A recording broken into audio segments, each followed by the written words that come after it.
എല്ലാവരെയും പുതിയ വാർത്തയിലേക്ക് ഞാൻ സ്വാഗതം ചെയ്യുകയാണ്. യൂറോപ്പ് എന്ന് കേൾക്കുമ്പോൾ നമ്മുടെ മനസ്സിൽ ആദ്യം വരുന്നത് എപ്പോഴും മഞ്ഞ് പെയ്യുന്ന കനമുള്ള കമ്പിളി വസ്ത്രങ്ങൾ ധരിച്ച ആളുകൾ നടക്കുന്ന, വീടുകളിലും റോഡുകളിലും മഞ്ഞ് കുമിഞ്ഞുകൂടി കിടക്കുന്ന തണുത്തുറഞ്ഞ ഒരു ലോകം എന്നാണ്. സിനിമകളിലും യാത്രാ വിവരണങ്ങളിലുമൊക്കെ ഇത്തരം യൂറോപ്പ് തന്നെയാണ് നമ്മൾ കണ്ടിട്ടുള്ളതും. എന്നാൽ ആ ധാരണകളെല്ലാം തകർത്തുകൊണ്ട്, ആ വിശ്വാസങ്ങളെല്ലാം തകർത്തുകൊണ്ട് എപ്പോഴും തണുപ്പുള്ള യൂറോപ്പ് ഇപ്പോൾ കത്തിയെരിയുകയാണ് എന്നത് അവിശ്വസനീയമായ ഒരു കാര്യമായിട്ട് വേണം കരുതാൻ.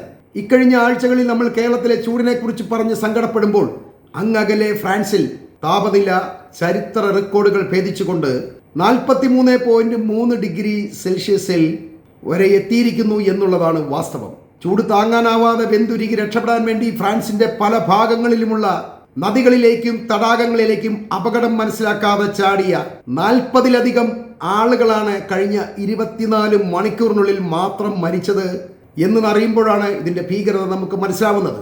ഈ മരിച്ചവരിൽ കുട്ടികളും സ്ത്രീകളും യുവാക്കളും മുതിർന്നവരും എല്ലാവരുമുണ്ട്. ഇത് ഫ്രാൻസിനെ മാത്രമല്ല ലോകത്തിനെ മുഴുവൻ ഞെട്ടിച്ച ഒരു കാര്യമാണ്. ഇവർക്കിങ്ങനെ മരണം സംഭവിക്കാൻ കാരണമായത് പുറത്ത് 44 ഡിഗ്രി ചൂടിൽ വെന്തുരുകി നിൽക്കുന്ന ഒരാൾ പെട്ടെന്ന് ഐസ് പോലുള്ള തണുത്ത വെള്ളത്തിലേക്ക് ചാടുമ്പോൾ ശരീരത്തിനുണ്ടാവുന്ന പെട്ടെന്നുണ്ടാകുന്ന ഷോക്ക് വേവ് മൂലം ഹാർട്ട് അറ്റാക്കിലേക്കോ പെട്ടെന്ന് ശ്വാസമെടുക്കാൻ കഴിയാത്ത ഒരു അവസ്ഥയിലേക്കോ എത്തിച്ചത് കൊണ്ടാണ് ഇവർക്ക് മരണം സംഭവിച്ചത് എന്നാണ് കണ്ടെത്തൽ. അതുകൊണ്ട് തന്നെ ഈ ഫ്രാൻസിൽ ഇപ്പോൾ നദികളിലൊക്കെ ഇറങ്ങുന്നതിന് കനത്ത വിലക്കാണുള്ളത്. ആത്മഹത്യ ചെയ്യാൻ താല്പര്യമില്ല സായിപ്പന്മാർക്ക് ഇപ്പോൾ ഇത് സുവർണ അവസരമാണ്. നന്നായിട്ട് വെന്ത് വിയർത്ത് നിൽക്കുന്ന സമയത്ത് ഏതെങ്കിലും നദിയിലേക്ക് എടുത്ത് ചാടിക്കഴിഞ്ഞാൽ സ്പോട്ടിൽ മരണം സംഭവിക്കുകയും ചെയ്യും. ഇൻഷുറൻസ് ഉണ്ടെങ്കിൽ ഏറ്റവും എളുപ്പമാവും, ആ ഇൻഷുറൻസ് കിട്ടുകയും ചെയ്യും. ചൂട് സഹിക്കാൻ കഴിയാതെ ജനങ്ങൾ മരണം പോലും ഭയന്ന് നദികളിലേക്ക് ചാടുന്നു എന്ന് പറഞ്ഞപ്പോൾ എനിക്ക് ഓർമ്മ വരുന്നത് വെള്ളം കണ്ടെടുക്കാൻ ആഫ്രിക്കൻ മരുഭൂമിയിലെ ചില ഗോത്രങ്ങൾ ചെയ്യുന്ന ടെക്നിക്കുകളെ കുറിച്ചാണ്. ചില കാലാവസ്ഥകളിൽ ആഫ്രിക്കൻ മരുഭൂമികളിൽ തീരെ വെള്ളം കിട്ടാതെ വരുന്ന സാഹചര്യം ഉണ്ടാവാറുണ്ട്. ആ സാഹചര്യത്തിൽ ഇവർ കണ്ടെത്തുന്ന വഴി വളരെ ഇടുങ്ങിയ ചെറിയ ഒരു കുടത്തിൽ ഉപ്പ് നിറയ്ക്കുകയാണ്. എന്നിട്ട് ഇതൊരു കെണിയാക്കി കുരങ്ങന്മാർ കാണുന്ന തരത്തിൽ ഇവർ ഈ കുടം എവിടെയെങ്കിലും ഒളിപ്പിച്ച് വെക്കുന്ന രീതിയിലേക്ക് വെക്കും. അപ്പോൾ ഈ കുരങ്ങന്മാരെ സംബന്ധിച്ച് ഈ കൗതുകം കൂടുതലായതുകൊണ്ട് അവർ ഓടി വന്ന് കുടം തപ്പി അതിനകത്ത് കൈയിട്ട് ഉപ്പ് വാരി അങ്ങ് തിന്നും. ഉപ്പ് വാരി തിന്നു കഴിയുമ്പോൾ ഇവർ ഈ കുരങ്ങന്മാരെ കെണിയിലൂടെ പിടികൂടുകയാണ് ചെയ്യുന്നത്. എന്നിട്ട് ഈ കുരങ്ങനെ മണിക്കൂറുകളോളം കെട്ടിയിടും. ചിലപ്പം ഒരു ദിവസമോ 2 ദിവസമോ ഒക്കെ ഇവർ കെട്ടിയിടും. അപ്പം ഉപ്പ് തിന്ന് വയറ് നിറഞ്ഞ കാരണം വെള്ളം കുടിക്കാതെ ഈ കുരങ്ങിന് ഇരിക്കാൻ കഴിയില്ല. അങ്ങനെ കുരങ്ങ് ദാഹിച്ച് അലമുറയിടുമ്പോൾ ഇവർ കുരങ്ങനെ അഴിച്ചുവിടും. ഈ കുരങ്ങന്മാർക്ക് മാത്രം അറിയാവുന്ന ചില ഭാഗങ്ങളുണ്ട് മരുഭൂമിക്കുള്ളിൽ. അവിടെ ഉറവയുള്ളത് കുരങ്ങന്മാർ മാത്രം അറിയാം. അവരവിടെ രഹസ്യമായിട്ട് സൂക്ഷിച്ച് അവർക്ക് ആവശ്യമുള്ള വെള്ളം കുടിക്കുന്ന അല്ലെങ്കിൽ മൃഗങ്ങൾ ഉപയോഗിക്കുന്ന ഒരു ഏരിയ ആയിരിക്കും അത്. അവിടേക്കായിരിക്കും കുരങ്ങന്മാർ ഓടുന്നത്. അതിൻ്റെ പിന്നാലെ ഈ ആഫ്രിക്കൻ ഗോത്രക്കാർ ഓടി അവർ വെള്ളം കണ്ടെത്തും. ഇപ്പോൾ ഈ ഫ്രാൻസിൽ ആൾക്കാർ ചൂട് സഹിക്കാൻ കഴിയാതെ നദികളിലേക്ക് എടുത്ത് ചാടുന്നു എന്ന് പറയുമ്പോൾ എനിക്ക് അക്കാര്യമാണ് ഓർമ്മ വരുന്നത്. ഇപ്പോൾ ശരിക്കും വാഹനങ്ങളിൽ AC ഉള്ളതുകൊണ്ട് മാത്രമാണ് ഫ്രാൻസിലെ ഭൂരിപക്ഷവും ജനങ്ങൾ ജീവിച്ചിരിക്കുന്നത് എന്ന് പറയേണ്ടതുണ്ട്. പക്ഷേ 24 മണിക്കൂറും AC ഇട്ട് കാറിലിരിക്കാൻ കഴിയില്ലല്ലോ. മാത്രമല്ല ഇറാനും അമേരിക്കയും തമ്മിൽ പ്രശ്നങ്ങളുള്ളത് കൊണ്ട് ഹോർമുസ് കടലൊക്കെ അടച്ച് കപ്പലുകൾ അതിലേക്ക് കടന്നു പോകാൻ തടസ്സമുള്ളത് കൊണ്ട് അറബ് രാജ്യങ്ങളിൽ നിന്ന് യൂറോപ്പിലേക്ക് എണ്ണ കൊണ്ടുപോകുന്ന കാര്യത്തിലേക്ക് വലിയ തടസ്സമുണ്ട്. ഇത് കാരണം യൂറോപ്പിലും അമേരിക്കയിലും ഒക്കെ എണ്ണയ്ക്ക് വലിയ വിലയാണുള്ളത്. ആ അവസ്ഥയിൽ വലിയ വില കൊടുത്ത് എണ്ണ വണ്ടിയിലടിച്ചിട്ട് AC-യിൽ 24 മണിക്കൂർ ഇരിക്കാൻ യൂറോപ്യന്മാർക്ക് കഴിയില്ല. ഒരു ദിവസമോ 2 ദിവസമോ ഒന്നും പോരല്ലോ. അതുകൊണ്ട് ഇവർക്ക് സ്ഥിരമായിട്ട് വണ്ടി ഉപയോഗിക്കാതെ വീട്ടിൽ കയറണ്ട എന്ന് വിചാരിക്കാൻ കഴിയില്ല. വീട്ടിൽ കയറുക തന്നെ വേണം. ഇവിടെ നമ്മൾ മനസ്സിലാക്കേണ്ട മറ്റൊരു പ്രധാന കാര്യമുണ്ട്. തണുപ്പ് രാജ്യങ്ങളിൽ ജീവിക്കുന്ന മനുഷ്യരുടെ ശരീരഘടന നൂറ്റാണ്ടുകളായി കടുത്ത തണുപ്പിൽ ജീവിച്ച് ശീലമുള്ളത് കൊണ്ട് അവരുടെ ആ കാലാവസ്ഥയുമായി വളരെയധികം പൊരുത്തപ്പെട്ടതാണ്. എന്നാൽ അവർക്ക് ചൂടിലേക്ക് വരുമ്പോൾ കഠിനമായ മാറ്റമാണ് ഉണ്ടാകുന്നത്. നമ്മളിപ്പോൾ കൊടും തണുപ്പിൽ പോയാലും നമുക്കത് തന്നെ സംഭവിക്കുന്നത്. നമ്മൾ ചിലപ്പോൾ ചത്തുപോകും. ഇത് തന്നെയാണ് ഈ സായിപ്പന്മാർക്ക് സംഭവിക്കുന്നത്. ഇവന്മാർ കടുത്ത ചൂടിലേക്ക് വന്നു കഴിഞ്ഞാൽ ഇവർക്ക് പിടിച്ചു നിൽക്കാൻ കഴിയില്ല, ഇവർ ചത്തുപോകും. ഉയർന്ന താപനിലയെ പ്രതിരോധിക്കാൻ ഇവർക്ക് കഴിയാത്തത് കൊണ്ടാണ് ഇങ്ങനെ സംഭവിക്കുന്നത്. തന്നെയുമല്ല ചൂടിലേക്ക് ഇറങ്ങുമ്പോൾ അവർക്ക് ശരീരം കഠിനമായി വിയർക്കുകയും ശരീരത്തിലെ ലവണാംശങ്ങളും അല്ലെങ്കിൽ ജലവുമെല്ലാം വേഗത്തിൽ നഷ്ടപ്പെടുന്നു. ഇതിനെ ഹീറ്റ് സ്ട്രെസ് എന്നാണ് വിളിക്കുന്നത്. നമുക്ക് ഈ മലയാളികൾക്ക് ചൂട് അനുഭവിച്ച് ശീലമുള്ളതുകൊണ്ട് തണുപ്പൊന്നും അത്രയധികം ഏശില്ല. ഒരു വിധപ്പെട്ട തണുപ്പൊക്കെ നമുക്ക് പിടിച്ചിരിക്കാൻ കഴിയും.